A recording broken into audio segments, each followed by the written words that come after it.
Arkadaşlar çok açık bir katliam olduğu ortada. Yani şu saate kadar yapılan tek resmi açıklama Genelkurmay'ın olayı katliamı itiraf eden açıklamasıdır. Bu katliamdan hükümet sorumludur.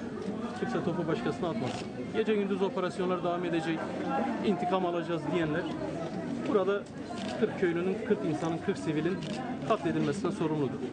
Bu öyle geçiştirilecek bir olay değildir. Çok acı bir olaydır ve Türkiye'nin katliamlar tarihine bir katliam daha eklenmiştir.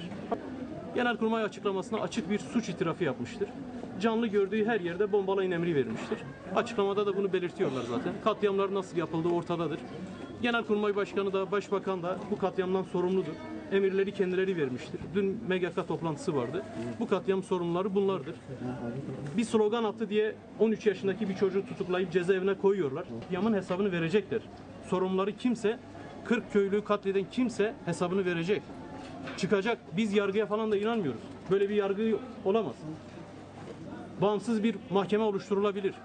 Uluslararası kurumlar gelip inceleme yapmalıdır. Şu saatlerde herkes bu suçu örtmeye çalışıyor. Başka bir şey yok. Katliamı örtmeye çalışıyorlar. Başka bir şey yok ortada. Fakat yeter artık. 80 yıldır sadece ölüm, katliam, gözyaşı. Başka bir şey görmüyoruz. Ve biz aylardır sadece morglardan cenazelerimizi alıyoruz. Almaya çalışıyoruz.